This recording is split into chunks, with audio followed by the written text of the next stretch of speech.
Hello guys. तो आज के वीडियो में जो हम टॉपिक कवर करने वाले हैं वो है हमारा डाइजेशन इन ह्यूमन बींग्स। ठीक है, हम खाना कैसे पचाते हैं ये हम आज पढ़ने वाले हैं। जो ये टॉपिक है ये हमारा चैप्टर नंबर 6 लाइफ प्रोसेस से लिया गया है। जैसे कि आप सबको पता है वो चैप्टर हम पहले ही खत्म कर चुके हैं। अगर आपने अभी तक वो चैप्टर नहीं पढ़ा है या उसकी वीडियो नहीं देखी है तो डिस्क्रिप्शन बॉक्स में आपको उसकी लिंक मिल जाएगी, वहां जाके आप उस पूरे कंप्लीट चैप्टर को रिवाइज कर सकते हैं या देख सकते हैं। तो जैसे कि हमें पता है ना टॉपिक काफी ईजी है, ठीक है, बट क्या है ये हमारे एग्जाम पॉइंट ऑफ व्यू से काफी इंपॉर्टेंट है। और साथ साथ में ना अगर हम हायर स्टडीज में बायोलॉजी लेते हैं तो वहां पर भी हमारा काफी जरूरी टॉपिक है। तो इस टॉपिक को सही से क्लियर करना हमारा फर्ज बनता है, ठीक है ना। इस वीडियो में इस टॉपिक को बिल्कुल स्टेप वाइज बताऊंगा और आपके सारे डाउट्स क्लियर हो जाएंगे, ठीक है। टॉपिक को पढ़ते हैं, ठीक है। उससे पहले ना हमें कुछ थोड़ी 2-3 चीजें जानने की जरूरत है, वो समझते हैं। जैसे कि हमने चैप्टर नंबर 6 जब स्टार्ट किया था, हमने सबसे पहले उसमें क्या देखा था, न्यूट्रिशंस के बारे में देखा था ना। अब हमने वहां क्या देखा था, न्यूट्रिशंस हमारे कितने टाइप के होते हैं, 2 टाइप के होते हैं, ठीक है ना। अब क्या होता है वो देखो, हमने क्या देखा था, सबसे पहले न्यूट्रिशंस के बारे में देखा था। न्यूट्रिशंस क्या होते हैं, जो हमारी बॉडी के लिए जरूरी होते हैं, जो हमें हेल्दी रखते हैं, हमें जो हम वर्क कर रहे हैं उसके लिए हमें एनर्जी प्रोवाइड कराते हैं, वो हम सबको पता है, ठीक है। न्यूट्रिशंस हमें पता है हमारे 2 टाइप के होते हैं। पहला हमारा क्या होता है,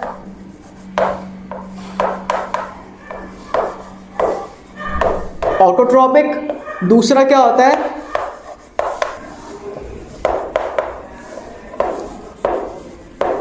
हेटरोट्रॉपिक। पढ़ा था हमने ऑटोट्रॉपिक और हेटरोट्रॉपिक। हमने क्या देखा था, ऑटोट्रॉपिक्स हमारे वो न्यूट्रिशंस होते हैं, वो मोड ऑफ न्यूट्रिशंस होते हैं जिसमें हमारा कोई भी ऑर्गेनिज्म अपने लिए खाना खुद से प्रिपेयर करता है। हमें क्या देखा था कि इसके अंदर कौन से हमारे ऑर्गेनिजम्स आते हैं, हमारे प्लांट्स आते हैं। कौन आते हैं, हमारे प्लांट्स आते हैं, क्योंकि ये किसी के ऊपर डिपेंड नहीं होते, ये अपना खाना खुद से बनाते हैं, ठीक है। दूसरी बात हमने इसमें क्या देखी थी कि हमारे जो प्लांट्स होते हैं वो क्या करते हैं, हमारे सिंपल सब्सटेंस को किसमें कन्वर्ट करते हैं, कॉम्प्लेक्स में। मतलब अगर आपको समझ नहीं आया तो थोड़ा सा आपको बताता हूं। प्लांट क्या करते हैं, फोटोसिंथेसिस करते हैं, हम सबको पता है। फोटोसिंथेसिस में वो रॉ मटेरियल यूज करते हैं, CO2 H2 और सनलाइट, ठीक है। इन CO2 H2 और सनलाइट से वो एक सब्सटेंस बनाते हैं, कॉम्प्लेक्स सब्सटेंस बनाते हैं, जो कि हमारा ग्लूकोज होता है, ठीक है। अगर आपको ये चीज डिटेल में जाननी है ना तो आप जाके पूरा कंप्लीट चैप्टर देखिए, वहां आपको पूरी डिटेल में ये चीज बताई गई है। तो ऑटोट्रॉपिक न्यूट्रिशंस वो होते हैं जो अपना खाना खुद से प्रिपेयर करते हैं। और दूसरी बात, इनके अंदर हमारे प्लांट्स आते हैं और प्लांट्स क्या करते हैं, सिंपल सब्सटेंस को कॉम्प्लेक्स में कन्वर्ट करते हैं। इतना क्लियर हो गया। फिर आती है हेटरोट्रॉपिक न्यूट्रिशंस की बारी, जिसके अंडर हम आते हैं, ठीक है। इसके 3 टाइप होते हैं, वो टाइप भी आपको चैप्टर नंबर 6 में बताए गए हैं, वहां जाके आप देख सकते हैं। अभी हम मेनली डाइजेशन पढ़ रहे हैं तो उस पर फोकस करते हैं, ठीक है। तो हेटरोट्रॉपिक मोड ऑफ जो न्यूट्रिशंस है उसके अंदर हम कौन आते हैं, ह्यूमन बींग्स आते हैं। तो आज हमने उनके बारे में ही पढ़ना है। तो जो हेटरोट्रॉपिक न्यूट्रिशंस जो होता है ना, मोड ऑफ न्यूट्रिशंस, उसमें जनरली हम करते क्या है, हम क्या करते हैं, जो हमारा कॉम्प्लेक्स सब्सटेंस है उसे हम किस में कन्वर्ट करते हैं, सिंपल में। समझ आया, क्या करते हैं, हम कॉम्प्लेक्स को सिंपल में कन्वर्ट करते हैं। अब ये कॉम्प्लेक्स हमारे पास आया कहां से, ये यहां से आया है, और आया कैसे है वो आप सबको पता है, ठीक है। तो हेटरोट्रॉपिक मोड ऑफ न्यूट्रिशंस कौन से न्यूट्रिशंस होते हैं, जो किसी के ऊपर क्या होते हैं, डिपेंड होते हैं,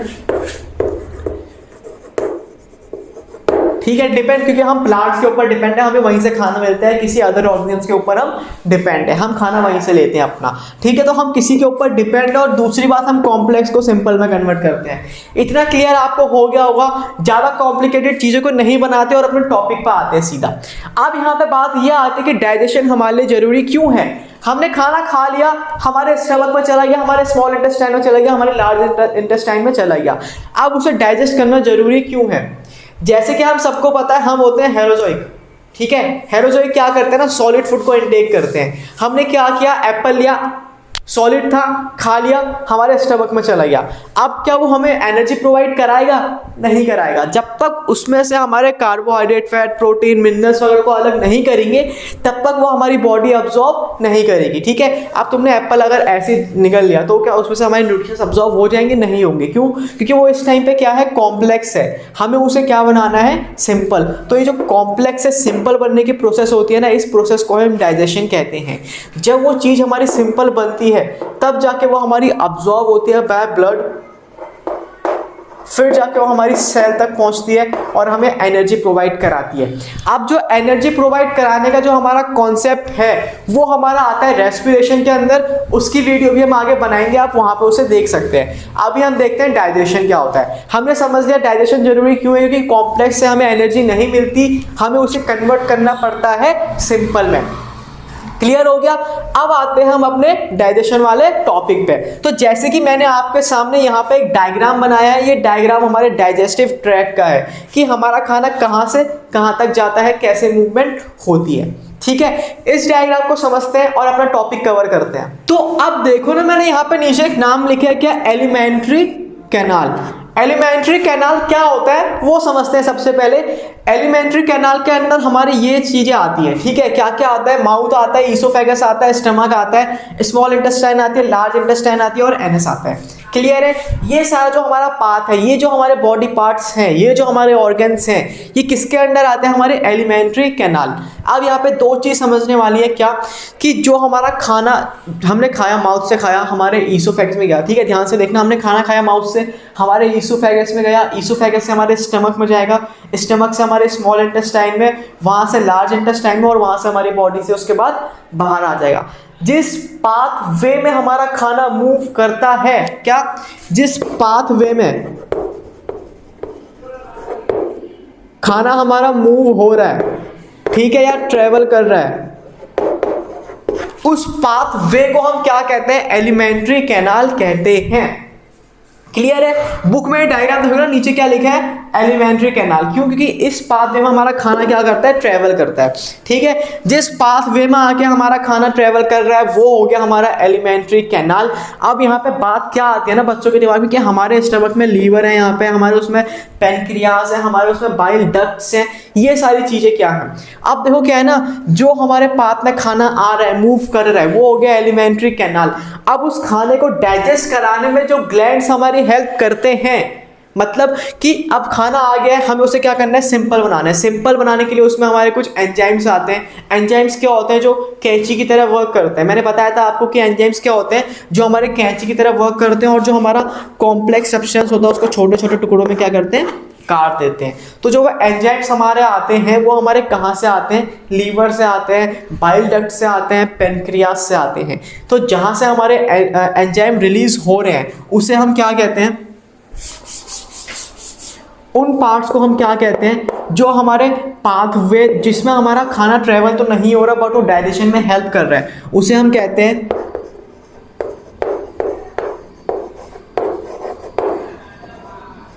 एक्सेसरीज ग्लैंड, जिसमें हमारा आता है liver, pancreas, bile duct, insulin वगैरह, बहुत सारी चीज़ें। ठीक है ना? तो जो ये हमारे एक्सेसरीज ग्लैंड हैं, ये क्या कर रहे हैं? इस खाने को सिंपल बनाने में हेल्प कर रहे हैं। इनके अंदर हमारा खाना पाथवे, ये हमारे खाने का पाथवे नहीं है।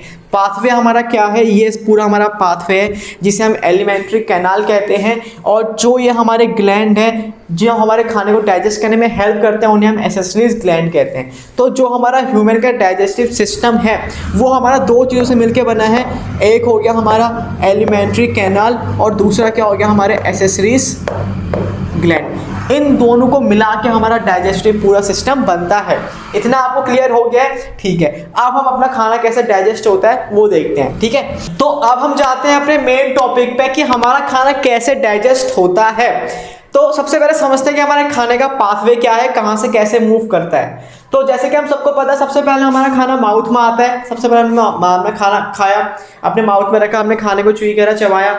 उसके बाद हमारा खाना आता है फूड पाइप। ये हमारी क्या है? फूड पाइप, जिसे हम क्या कहते हैं? ईसोफेगस कहते हैं। उसके बाद फूड पाइप में आता है। फूड पाइप में आने के बाद हमारा खाना आता है स्टमक में। ठीक है। स्टमक के बाद हमारा खाना जाता है स्मॉल इंटेस्टाइन में, ठीक है। स्मॉल इंटेस्टाइन के बाद जाता है लास्ट में लार्ज इंटेस्टाइन में। लार्ज इंटेस्टाइन के बाद वो हमारे बॉडी से बाहर आ जाता है। ये हमारे खाने का पाथवे है। अब इस पाथवे में कौन सा एंजाइम क्या चीज़ डाइजेस्ट करता है, क्या चीज़ कैसे डाइजेस्ट होती है, क्या चीज़ कहाँ अब्जॉर्ब होती है, क्या ये ऐसे बहुत सालाना फलाना ढिमकाना जो भी है, कैसे कहाँ क्या होता है, अब वो देखते हैं। तो सबसे पहले हम स्टार्ट करते हैं माउथ से, ठीक है। तो सबसे पहले हमारा खाना कहाँ आता है, माउथ में। सबसे पहले कहाँ आया, माउथ में। अब माउथ में होता क्या है वो समझो। माउथ में जैसे ही खाना खाया, ठीक है, सोचते रहो सांस आते हैं तो खाना खाने स्टार्ट कर दो, वीडियो को देखते देखते ज़्यादा अच्छे से क्लियर हो जाएगा। तो तुमने क्या करा, खाना खाया, तुमने अपने माउथ में रखा, तुमने उसको चबाया। तो माउथ में हमारे टीथ जो होते हैं, हमें तुम्हें पता है टीथ्स के टाइप होते हैं, 11 12 में तुम इसके पूरे टाइप्स को डिटेल में पढ़ोगे, ठीक है। तो जो हमारे माउथ में क्या हो रहा है, जो हमने खाना चबाया, तो सबसे पहले माउथ को जो हमारी प्रोसेस हुई है, तो वहां पे क्या हुआ है, हमारा मैकेनिकल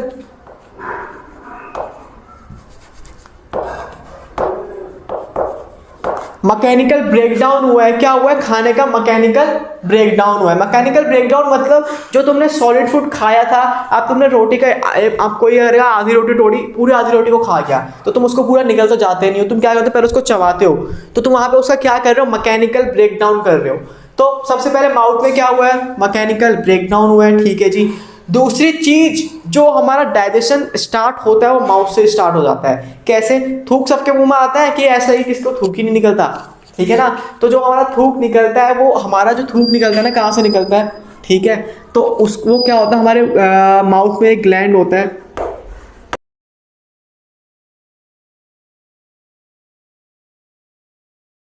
सैलिवरी ग्लैंड से हमारा क्या रिलीज हुआ है, सलाइवा रिलीज हुआ है। अब जो सलाइवा है ना, इसमें एक एंजाइम होता है, ये एक एंजाइम को कंटेन करता है, जिसका नाम क्या होता है, एंजाइम को हम दूसरी चौक से लिखेंगे, ठीक है, ताकि आपको समझ आ जाए। तो सलाइवा जो हमारा एंजाइम कंटेन करता है उसका नाम क्या है,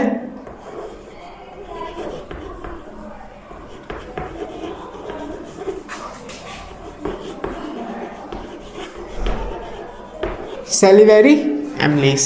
क्लियर हो गया, ठीक है। सबसे पहले क्या हुआ, खाना हमारे माउथ में आया, जहां उसका मैकेनिकल ब्रेकडाउन हुआ। मैकेनिकल ब्रेकडाउन होने के बाद क्या होता है, हमारा सैलिवरी ग्लैंड से सलाइवा रिलीज होता है। सलाइवा का काम क्या होता है, आप सलाइवा का काम समझो।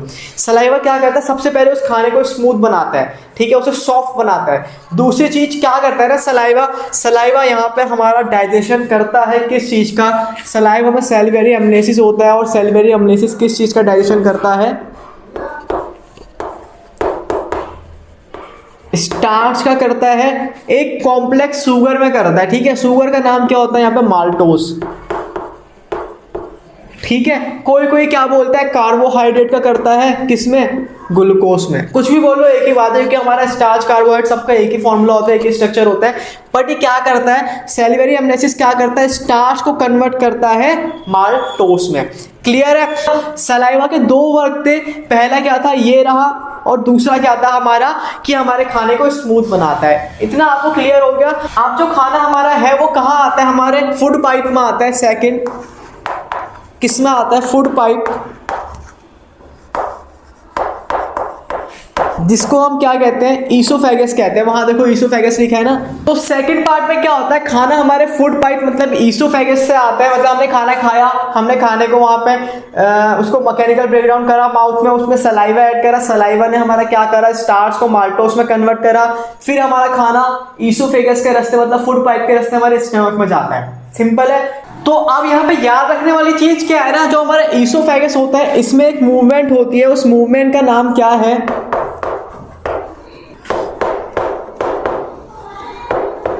पेरिस्टैल्टिक मूवमेंट, ठीक है। ये पेरिस्टैल्टिक मूवमेंट क्या होती है ये समझते हैं, ठीक है।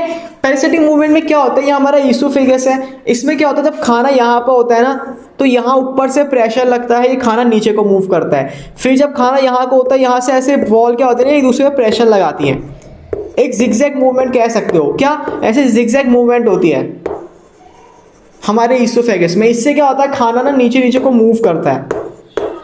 क्लियर हो गया। इसी की मदद से हमारा खाना नीचे जाता है और हमारे गले में खाना अटकता नहीं है। अब दूसरी बात यहाँ पे क्या आती है ना, बच्चे कहेंगे अगर हमारे इसमें मूवमेंट नहीं होती तब भी तो हमारा खाना यहाँ से डायरेक्ट नीचे जाता, क्या दिक्कत थी। ठीक है, हमें पता है कि कोई भी चीज ऊपर से नीचे को आती है उसमें ग्रेविटेशन फोर्स लगती है, तो यहाँ भी तो खाने पे ग्रेविटेशनल फोर्स लग सकती थी, बट यहाँ पे वो कॉन्सेप्ट काम क्यों नहीं करता वो समझते हैं। क्या होता है जब हम लेटे होते हैं, ठीक है, हम जब लेटे होते हैं बेड पे, हम जब खाना खा रहे होते हैं तब भी वो खाना हमारे स्टमक में जाता है। क्यों जाता है? पेरिस्टैटिक मूवमेंट के चक्कर में ही जाता है, क्योंकि जब हम लेटे होते हैं तो ग्रेविटेशन फोर्स लगेगी नहीं, सारा खाना हमारे फूड पाइप में जमा होता जाएगा और हम सांस बंद हम जाएंगे सीधा ऊपर, क्योंकि हमारी फूड पाइप और विंड पाइप सेम होती है, हमें पता है। ठीक है, तो पेरिस्टैटिक मूवमेंट क्या करता है, खाने को नीचे की तरफ मूवमेंट करने में हेल्प करता है, ताकि अगर हम लेटे तब भी हमारा खाना हमारे गले में ना फंसे। क्लियर हो गया पेरिस्टैटिक मूवमेंट क्या होती है और कहाँ पे होती है? ईसोफेगस में यही है याद रखने वाली बात। ईसोफेगस के बाद जो हमारा खाना आता है स्टमक में आता है, स्टमक में क्या होता है वो समझते हैं। थर्ड जो पार्ट आता है क्या आता है हमारा स्टमक, स्टमक में क्या होता है भाई हमारा, स्टमक में हमारा खाना और ज्यादा डाइजेस्ट होता है। स्टमक में हमारा ग्लैंड होता है एक काम, ग्लैंड को वाइट से लिखेंगे, ठीक है, फिर हाँ, स्टमक में हमारा होता है गैस्ट्रिक ग्लैंड। ये गैस्ट्रिक ग्लैंड क्या रिलीज करता है?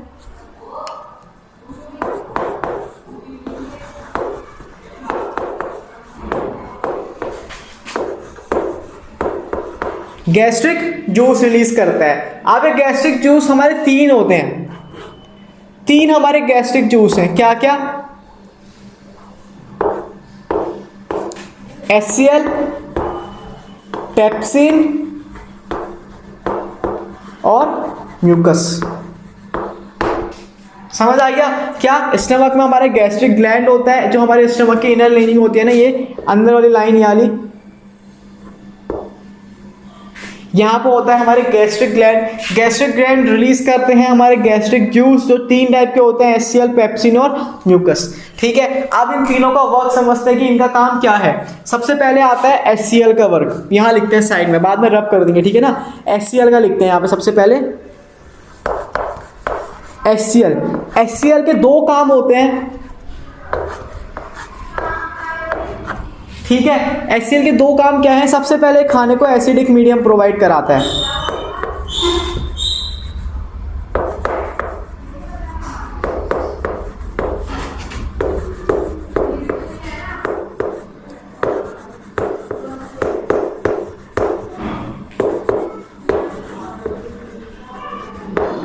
HCl हमारा क्या करता है? हमारे खाने को एसिडिक मीडियम प्रोवाइड कराता है। एसिडिक मीडियम प्रोवाइड कराने से क्या होता है ना, जो भी गलती से हमारे मुंह में बैक्टीरिया आ चुके हैं, हमारे स्टमक में जा गए हैं, वो मर जाते हैं। दूसरी बात क्या होती है, यहाँ पर हमारा पेप्सिन है। पेप्सिन की एक शर्त होती है ना, पेप्सिन क्या होता है? आलसी होता है, ठीक है। पेप्सिन क्या कहता है? मैं उठ के तभी काम करूंगा जब मुझे खाना कैसा मिलेगा? एसिडिक मीडियम में मिलेगा। क्या? जब मुझे खाना कैसा मिलेगा? एसिडिक मीडियम में मिलेगा। अभी समझाता हूं। पहला वक्त तो हो गया खाने को एसिडिक बनाना, दूसरा क्या करता है? एक्टिव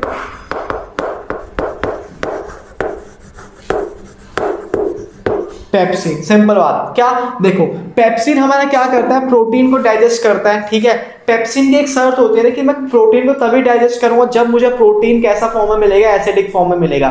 मतलब मैं उस खाने में से प्रोटीन को तभी डाइजेस्ट करूंगा जब खाना कैसा मिलेगा? मुझे एसिडिक मीडियम में मिलेगा, ठीक है। पेप्सिन की शर्त होती है, क्योंकि पेप्सिन क्या होता है? आलसी होता है, तो उसको उठाने के लिए हमें HCl चाहिए होता है। पेप्सिन सोया है, उसके ऊपर हमने HCl डाल दिया, पेप्सिन उठ जाता है और अपना काम करता है, ठीक है जी। तो अब पेप्सिन की बारी आती है।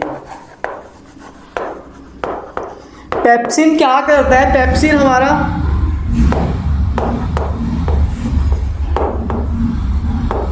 प्रोटीन के ना लार्ज जो मॉलिक्यूल होते हैं उनको किस में कन्वर्ट करता है? स्मॉल मॉलिक्यूल्स में। यहाँ पर हमारा प्रोटीन कंप्लीट डाइजेस्ट नहीं हुआ है, प्रोटीन कंप्लीट डाइजेस्ट हमारा आगे होता है, बट यहाँ पे जो बड़े बड़े टुकड़े होते हैं ना प्रोटीन के, उनको छोटे टुकड़ों में तोड़ देता है। क्योंकि तुम्हारे सामने में इतना बड़ा पत्थर रखूंगा, तुम उसको डायरेक्ट चूरा तो बना नहीं सकते, तुम पहले उसको छोटे छोटे पीस करोगे ना। तो जो प्रोटीन है वो हमारा कॉम्प्लेक्स, काफी बड़ा कॉम्प्लेक्स सब्सटेंस है, जिसको हम डायरेक्ट अब्सॉर्ब नहीं करा सकते, तो उसको पहले हम छोटे छोटे पीसेस में तोड़ते हैं। वो काम कौन करता है? पेप्सिन करता है। क्लियर हो गया? ठीक है जी। थर्ड आता है हमारा म्यूकस।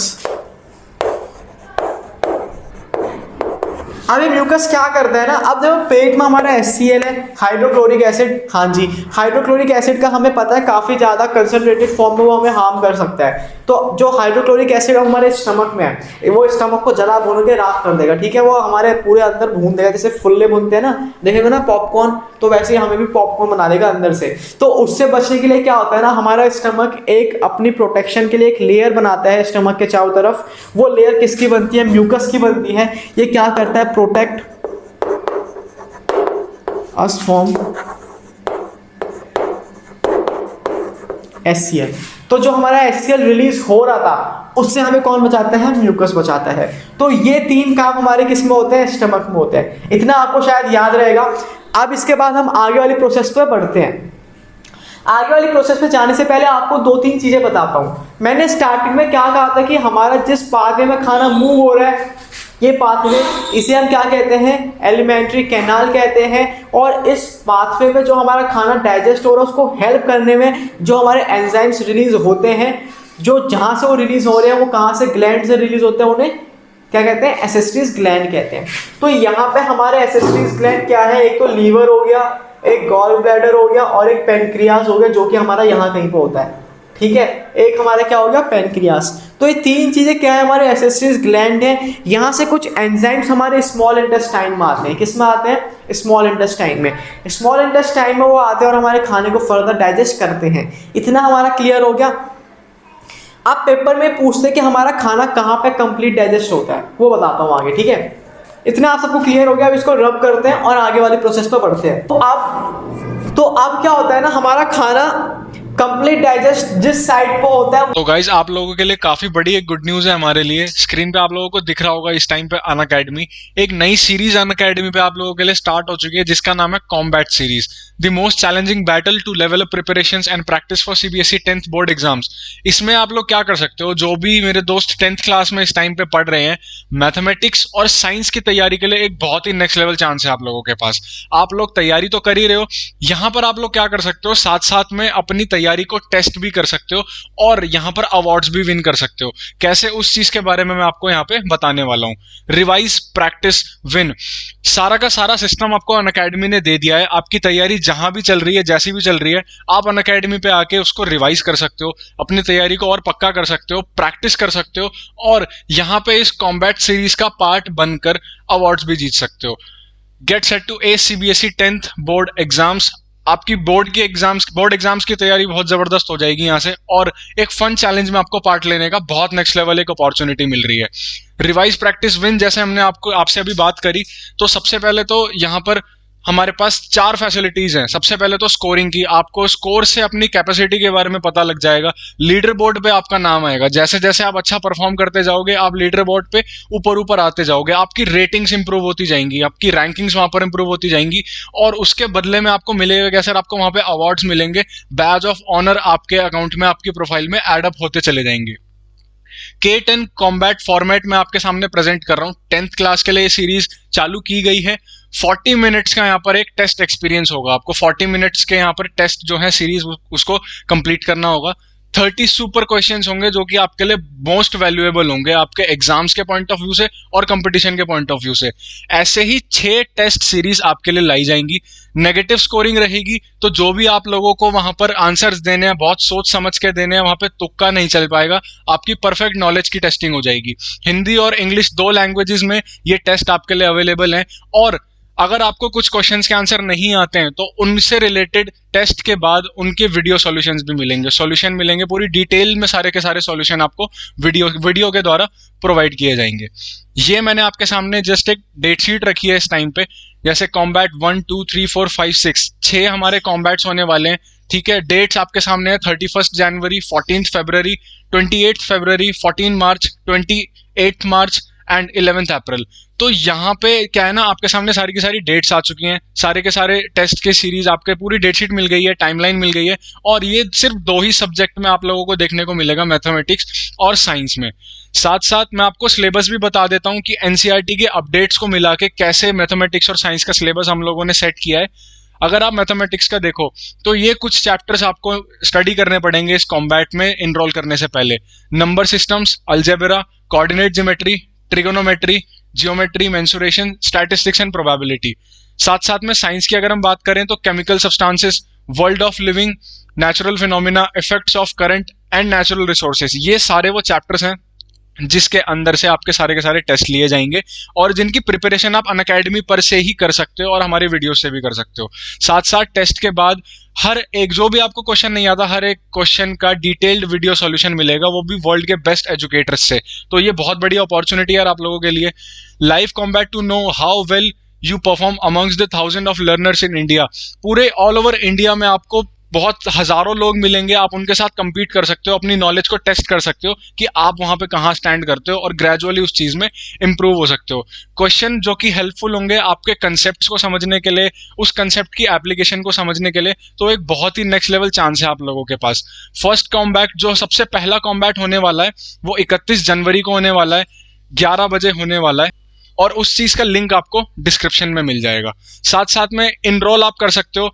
वहां पर आपको एक चीज करनी है, ये आपको पता है सर फ्री ऑफ कॉस्ट होने वाला आप लोगों के लिए। वहां पे आपको एक कोड अप्लाई करना है, रेफरल कोड वहां पे टाइप करना है AC Live। अनअकैडमी डाउनलोड कीजिए, रेफरल कोड वहां पे डालिए और इस कॉम्बैट सीरीज इसका आनंद उठाइए। compete with best and win existing prices। जैसा कि यहाँ पे आप लोग देख सकते हो, जो भी रैंक 1 होगा, जो भी फर्स्ट रैंक पे आएगा, उसको 12 months Unacademy CBSE class 11th का प्लस 11th प्लस सब्सक्रिप्शन मिलेगा। ठीक है सर, 12 महीने के लिए, 1 साल के लिए उसको 11th प्लस का सब्सक्रिप्शन फ्री में दिया जाएगा। जो रैंक 2 जो सेकंड नंबर पर आएगा, उसको 6 महीनों के लिए ये फैसिलिटी दी जाएगी। जो रैंक 3 उसको भी 6 मंथ्स के लिए फैसिलिटी दी जाएगी। और जो रैंक 4 से लेकर 50 के बीच में जो भी लाए करेंगे मेरे दोस्त, उनको 1 महीने के लिए अनअकैडमी का क्लास 11 प्लस का सब्सक्रिप्शन फ्री में मिलता है। तो सर बहुत बढ़िया चांस है आप लोगों के लिए। आप यहाँ से तैयारी भी कर सकते हो, उसको टेस्ट भी कर सकते हो और रिवॉर्ड्स तो आपको साथ साथ मिल ही रहे हैं। वो हमारा होता है चौथे नंबर पर, हमारा खाना स्टमक के बाद आता है स्मॉल इंटेस्टाइन में।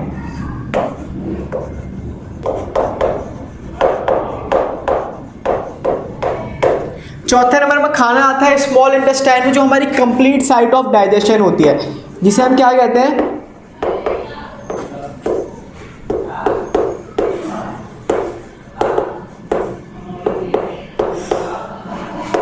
Complete site of digestion. यहां पर आके हमारा खाना पूरा डाइजेस्ट हो जाता है।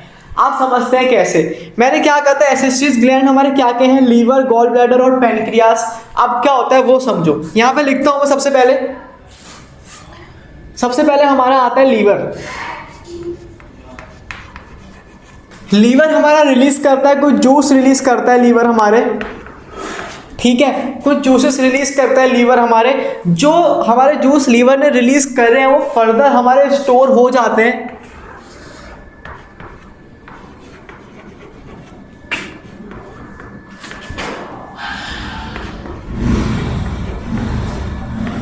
गॉल ब्लैडर में। क्या लीवर ने कुछ जूसेस रिलीज करे जो हमारे गॉल ब्लैडर में रिलीज हो जाते हैं। अब गॉल ब्लैडर में क्या होता है ना, हमारा बाइल डक्ट होता है, ठीक है, इसमें हमारा क्या होता है, बाइल डक्ट होता है जो 2 चीजें रिलीज करता है,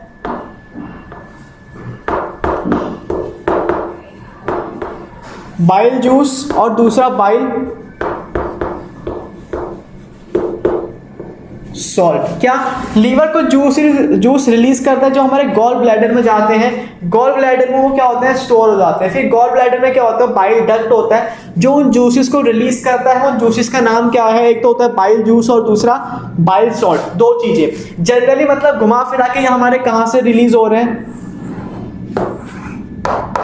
लीवर से ही हो रहे हैं। तो हम बोल सकते हैं कि हमारे लीवर में बाइल डक्ट होता है जो 2 चीजें रिलीज करता है, बाइल जूस और बाइल सॉल्ट, ठीक है। फिर हमारे यहाँ पर आती है बारी पैनक्रियास की, जो कि हमारी जिसकी पोजीशन हमारी कहाँ, यहीं पे होती है, ठीक है। साइड में आपको एक डायग्राम दिख रहा होगा, ठीक है, 3D डायग्राम दिखेगा अभी, ठीक है ना, वहां पे देखना, उसमें आपको दिखेगा पैनक्रियास कहाँ पे होते हैं, ठीक है।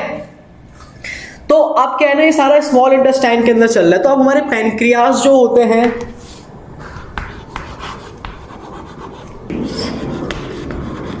पैनक्रियास जो हमारे होते हैं, पैनक्रियास में हमारा क्या होता है, पैनक्रियास में हमारे होते हैं पैनक्रियाटिक जूस।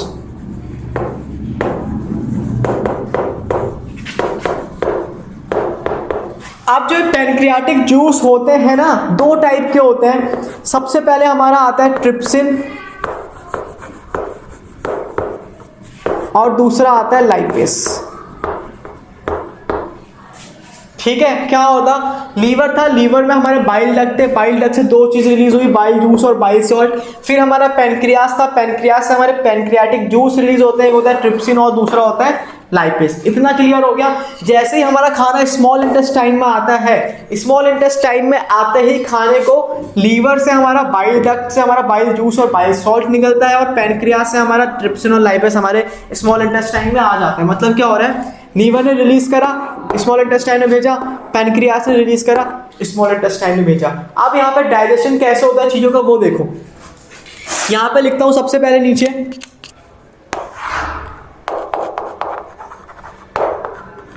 बाइल जूस का। बाइल जूस क्या करता है, जो खाना हमारे स्टमक से आया है वो हमारा एसिडिक था, हमें पता है। बाइल जूस ने क्या करा, उस खाने को सबसे पहले बेसिक बना दिया। क्या कर दिया, बेसिक मीडियम प्रोवाइड करा दिया। क्लियर हो गया। फिर आती है बाइल सॉल्ट की बारी।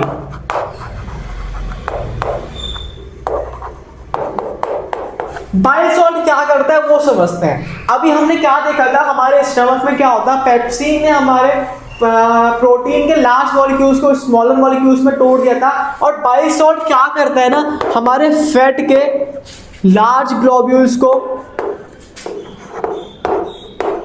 स्मॉल में कन्वर्ट कर देता है। मतलब कि फैट के जो बड़े बड़े टुकड़े हमने खाए थे उनको छोटे छोटे टुकड़ों में तोड़ दिया गया। इस प्रोसेस को हम क्या कहते हैं, इमल्सिफिकेशन कहते हैं। पेपर में पूछता है, ठीक है।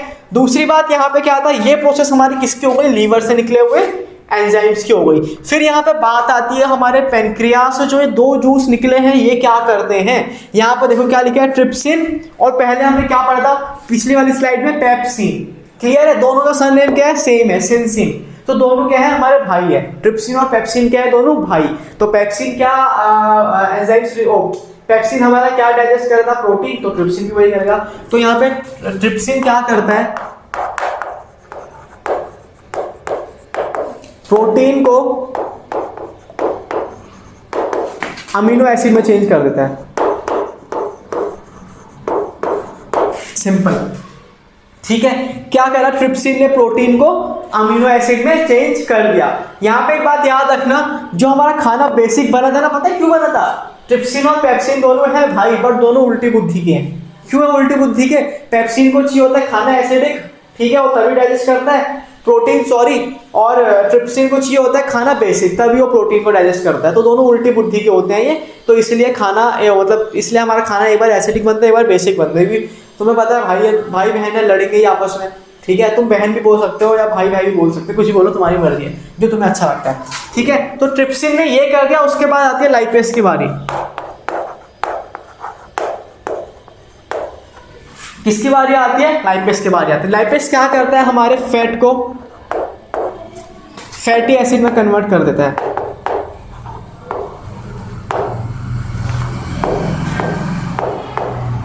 किस में कन्वर्ट कर दिया, फैट को फैटी एसिड में कन्वर्ट कर दिया। क्लियर है। तो यहां पर हमारा खाना पूरा क्या हो गया, डाइजेस्ट हो गया। इसके बाद हमारा एक एंजाइम और रिलीज होता है यहां पे हमारा, उसे हम कहते हैं अमाइलेज। अमाइलेज का काम क्या होता है ना, ये हमारा जो कार्बोहाइड्रेट बचा खुचा कार्बोहाइड्रेट होता है उसको पूरा डाइजेस्ट कर देता है। सिंपल, क्लियर हो गया।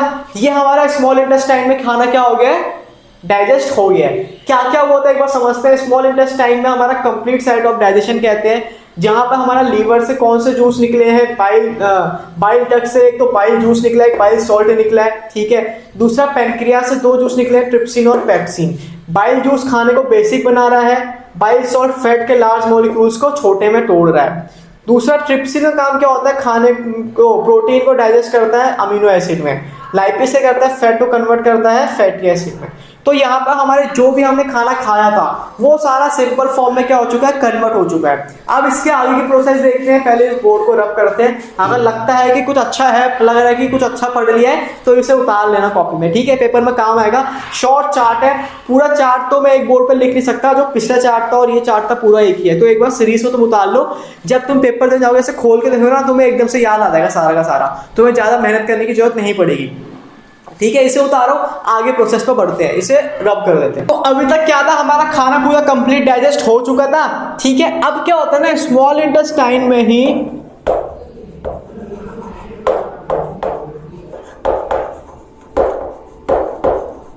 हमारा अब खाना क्या होता है, अब्जॉर्ब होता है। जो हमारी स्मॉल इंटेस्टाइन है ना, इसमें हमारा खाना क्या होगा, अब अब्जॉर्ब होगा। कैसे होगा वो देखते हैं। क्या होता है, क्या होता है, स्मॉल इंटेस्टाइन में हमारी विलाई होती है। क्या होती है, विलाई होती है। स्मॉल इंटेस्टाइन हमारी ऐसे ऐसे ना, इसकी वॉल होती है ना, इसमें विलाई होती है। अभी विलाई क्या होती है ना, फिंगर लाइक प्रोजेक्शन होती है।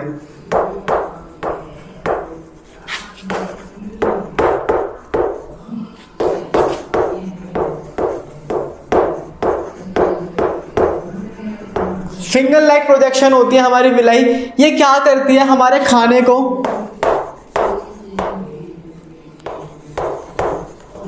अब्जॉर्व करती है, खाने को हमारे अब्जॉर्व करती है। ठीक है, विलाई क्या होती है ना, हमारी फिंगर लाइक प्रोजेक्शन होती है, ऐसे ऐसे ऐसे ऐसे ऐसे। ठीक है, इसमें क्या होती है, हमारी बहुत सारी ब्लड वेसल्स होती है। क्या होती है, बहुत सारी ब्लड वेसल्स होती है जो हमारे खाने को अब्जॉर्व करती है और हमारे अलग अलग बॉडी पार्ट्स तक पहुंचाती है। अब विलाई क्या करती है ना, हमारे जो खाने को अब्जॉर्व होने से लार्ज सरफेस एरिया प्रोवाइड कराती है। क्या प्रोवाइड कराती है, लार्ज सरफेस एरिया।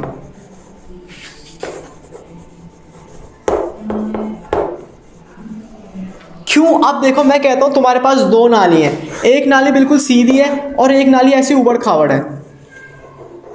ठीक है, तो ये बताओ कि कौन सी नाली में पानी बहुत जल्दी फ्लो हो जाएगा। तुम कहोगे भैया सीधी वाली नाली में बहुत जल्दी फ्लो हो जाएगा। उबड़ खाबड़ में क्या होगा, पहले ऐसे आएगा, ऐसे ऐसे ऐसे ऐसे ऐसे, इतना ऊपर नीचे करना पड़ेगा। यहाँ पे सरफेस एरिया क्या है, बहुत ज़्यादा है। तो विलाई का काम यही होता है कि बहुत ज़्यादा सरफेस एरिया हमारे उसमें प्रोवाइड कराती है। क्यों, क्योंकि जितना ज़्यादा सरफेस एरिया होगा उतना ज़्यादा उसमें जो हमारा डाइजेस्टिव फूड है वो बहुत स्लो मूव होगा, और जितना स्लो मूव होगा उतना ज़्यादा उसमें से हम न्यूट्रिशंस को जल्दी से अब्जॉर्ब कर पाएंगे। तो इसका ये क्या होती है, विलाई फिंगर लाइक प्रोजेक्शन होती है जो लार्ज सरफेस एरिया प्रोवाइड कराती है ताकि हमारा खाना इजीली अब्जॉर्ब हो पाए। तो विलाई क्या करती है, जो भी हमारा खाना डाइजेस्ट हुआ है स्मॉल इंटेस्टाइन में, उसे हमारे ब्लड के थ्रू न्यूट्रिशंस को अब्जॉर्ब किया जाता है और हमारे अलग अलग बॉडी पार्ट तक पहुंचाया जाता है। इसके बाद हमारा खाना कहाँ आता है, लास्ट में लार्ज इंटेस्टाइन में।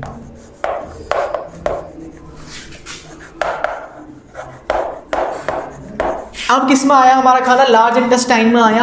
अब लार्ज इंटेस्टाइन में क्या होता है ना, लार्ज इंटेस्टाइन में खाना हमारा क्या होता है, अब्जॉर्ब नहीं, सॉरी, लार्ज इंटेस्टाइन में क्या होता है, हमारा वेस्ट मटेरियल आके अब्जॉर्ब होता है। सॉरी, लार्ज इंटेस्टाइन में क्या होता है, हमारा वेस्ट मटेरियल आता है और स्टोर होता है। बट लार्ज इंटेस्टाइन में भी विलाई होती है, फिंगर लाइक प्रोजेक्शन। बट यहाँ ये विलाई क्या अब्जॉर्ब करती है, सिर्फ वाटर अब्जॉर्ब करती है, और बाकी जो हमारा लार्ज इंटेस्टाइन से खाना हमारा टाइम टू टाइम एनएस के थ्रू हमारी बॉडी से बाहर निकल जाता है। तो ये हमारा पूरा डाइजेस्टिव ट्रैक्ट था। क्लियर हो गया। देखो यहाँ पे तुम्हें ना, यहाँ पे ये दिख रहा होगा, ये पार्ट हमारा जो होता है ना, अपेंडिक्स होता है। यहाँ पे हमारा क्या होता है, अपेंडिक्स। आपने सुना भी होगा किसी किसी का अपेंडिक्स का ऑपरेशन हुआ है। तो ये अपेंडिक्स क्या है ना, ये हमारी बॉडी का वेस्ट ऑर्गन है। इसका कुछ काम नहीं होता हमारे डाइजेस्टिव ट्रैक्ट में। इसका काम काफी पहले था। इसका काम क्या था, जिस टाइम पे हम घास फूस खाते थे, ठीक है, तो घास फूस में क्या होता है, सेलुलोज होता है, हम सबको पता है। तो उस सेलुलोज को पचाने के लिए यहाँ से कुछ स्ट्रॉन्ग एंजाइम रिलीज होते थे। ठीक है, जो भी हमने एंजाइम पढ़े उसके अलावा भी कुछ एंजाइम्स थे जो उस घास फूस को, सेलुलोज को पचाने में हेल्प करते थे। तो उस टाइम पे हमारा ये अपेंडिक्स एक्टिव था। यहाँ से हमारे एंजाइम्स रिलीज होते थे जो हमारे घास फूस को पचाने में मदद करते थे। तो अब हम घास फूस तो खाते नहीं है। घास फूस मतलब कच्ची घास, ठीक है, जैसे हमारे गाय वगैरह खाते हैं। तो इसलिए अब इसका कुछ काम नहीं है। बट क्या होता है ना, बाई चांस अगर गलती से हमारे लार्ज इंटेस्टाइन में जब खाना आ रहा है, अगर कोई खाने का टुकड़ा यहाँ चला गया ना, तो इससे काफ़ी ज़्यादा पेन होता है हमारे स्टमक के नीचे की साइड में। और वो पेन ऐसा नहीं होता कि रेगुलर टाइम में होता है, वो एक ही दिन होगा और ऐसा होगा कि तुम्हारी हालत ख़राब हो जाएगी, तुम्हारा मतलब मरने जैसा हो जाएगा। ठीक है, तुम उठ भी नहीं पाओगे बिस्तर से। फिर इसका ऑपरेशन कराना पड़ता है, फिर इस अपेंडिक्स को यहाँ से रिमूव कर देते हैं। ठीक है ना। तो ये हमारा क्यों था, क्योंकि जिस टाइम पर हम घास फूस खाते थे उस टाइम पर खाना बचाने के लिए होता था। अब हम घास फूस खाते नहीं है तो ऐसा कुछ काम नहीं है। दूसरी बात, हमारी जो स्मॉल इंटेस्टाइन होती है ना,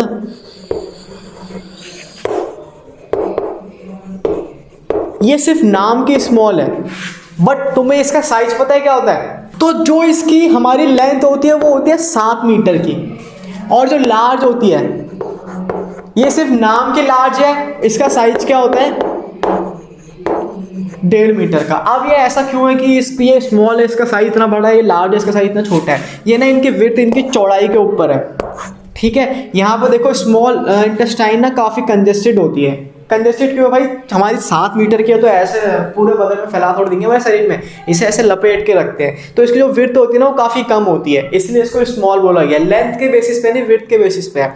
और लार्ज का साइज काफ़ी छोटा होता है बट इसकी विड्थ काफ़ी बड़ी होती है, तो इसलिए इसको लार्ज बोला है। तो हमारी स्मॉल इंटेस्टाइन का साइज होता है 7 मीटर, लार्ज इंटेस्टाइन का साइज होता है 1.5 मीटर। इसको अगर टोटल करोगे तो कितना हो जाएगा, ये हमारा हो गया 8.5 मीटर। ठीक है, अब एक इंटरेस्टिंग चीज बताऊं, जो हमारा पूरा एलिमेंट्री कैनाल है ना, पूरा एलिमेंट्री कैनाल ये हमारा कितने का होता है, 9 मीटर का। देख रहे हो क्या कि हमारे 8.5 मीटर में तो सिर्फ हमारी इंटेस्टाइन है लार्ज और स्मॉल, बट पूरे 9 मीटर में हमारा एलिमेंट्री कैनाल है, माउथ से लेके हमारे एनस तक पूरा 9 मीटर का है वो। ठीक है ना, तो ये चीज़ थोड़ी मेरे को अच्छी लगी तो मैंने आप लोगों को बता दी। ये आपके 10th के उससे नहीं है बट थोड़ा सही था ये चीज़, है ना, कि खुद देखो यार 7 मीटर है, पूरा 7 मीटर में पूरा लपेट के रखा है कंजेस्टेड करके बिल्कुल ही, और लार्ज इंटेस्टाइन 1.5 मीटर की, और पूरा कैनाल हमारा 9 मीटर का है। ठीक है, तो इसी के साथ हमारा ये टॉपिक खत्म होता है। अगर आपको किसी पर्टिकुलर सब्जेक्ट आपको किसी सब्जेक्ट तो साइंस ही रहेगा, बट किसी पर्टिकुलर साइंस में टॉपिक के ऊपर 10th क्लास में किसी के ऊपर भी वीडियो चाहिए ना, तो आप कमेंट कर देना, आपको उसके ऊपर वीडियो मिल जाएगी, चाहे फिजिक्स हो, चाहे केमिस्ट्री हो, चाहे बायो। ठीक है, कमेंट कर देना, वो आपको पर्टिकुलर टॉपिक के ऊपर वीडियो मिल जाएगी। अगर आपको क्वेश्चंस के लिए भी चाहिए तो आप बस कमेंट करना। ठीक है, सिर्फ 1 या 2 कमेंट से बात नहीं बनती, थोड़ा ज़्यादा कमेंट होना चाहिए, तब लगता भी है कि हाँ जरूरत है। 1 या 2 कमेंट से फिर ऐसा मजा सा नहीं आता ना, मेरे को आएगा ना, आपको भी मजा आएगा, बाकी बच्चों को भी। तो थोड़े कमेंट भर भर के करना, लाइक कर देना, ठीक है, और चैनल को सब्सक्राइब कर देना। क्लियर है? ठीक है, तो इसी के साथ अपनी वीडियो आज हम एंड करते हैं।